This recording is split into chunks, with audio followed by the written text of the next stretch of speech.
Bonjour à tous, les premières vaches sont de retour dans le Jura. Après plusieurs mois de restrictions sanitaires liées à l'épidémie de dermatose nodulaire, le département a perdu au total plus de 300 bovins depuis le mois d'octobre, tous euthanasiés en raison de foyers de DNC. Mais les restrictions sont levées depuis samedi en Bourgogne-Franche-Comté et donc dès hier matin, un premier camion a ramené du bétail sur une exploitation de la commune d'Écleux. Les acheminements doivent se poursuivre ces prochains jours. Nathalie Kunders salue le travail déterminé et efficace de la police nationale et des services de justice. Réaction de la maire de Dijon hier après-midi après l'annonce de l'interpellation de 5 individus dans le cadre de l'enquête sur l'incendie criminel du collège Champollion dans la nuit du 12 au 13 décembre dernier. Les individus ont été placés en garde à vue pour être auditionnés.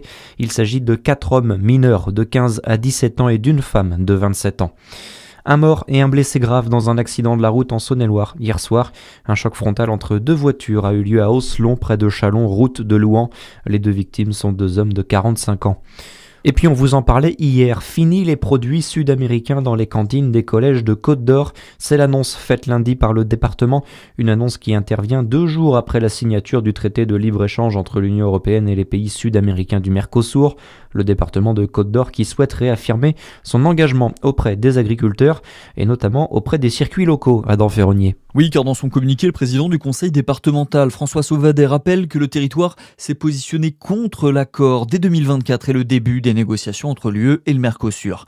Avec ce traité, le président dénonce une concurrence déloyale qui mettrait en péril nos agriculteurs. Il réaffirme ce que le département a déjà mis en place, promouvoir les circuits locaux dans les restaurants scolaires.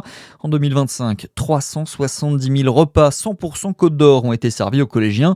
La part d'approvisionnement en produits locaux dans les assiettes s'établit à 55%. C'est légèrement au-dessus de la loi Egalim qui fixe le seuil à 50%. Et le département adressera une circulaire aux directeurs d'établissements prochainement pour leur détailler les conditions d'approvisionnement dans les restaurants scolaires et les collèges. Dans le reste de l'actualité, l'Espagne encore endeuillée par un accident ferroviaire. Un train de banlieue a heurté hier dans la province de Barcelone un mur de soutènement effondré sur les voies. En cause, semble-t-il, les fortes précipitations qui se sont abattues sur la Catalogne. Le bilan s'élève à 1 mort et 4 blessés graves. Donald Trump persiste encore sur le Groenland. Le président des États-Unis s'est exprimé hier lors d'une conférence de presse et il a laissé planer le doute sur les moyens qu'il est prêt à engager pour s'emparer du territoire arctique. À la question « Jusqu'où est-il prêt à aller ?», il a répondu « Vous le découvrirez ». Et puis le foot avec la Ligue des Champions. Hier soir, Monaco a été balayé par le Real Madrid 6-1. Déception également pour le Paris Saint-Germain battu par le Sporting Portugal 2-1. Très bonne journée à tous. À suivre, c'est votre météo sur Fréquence Plus.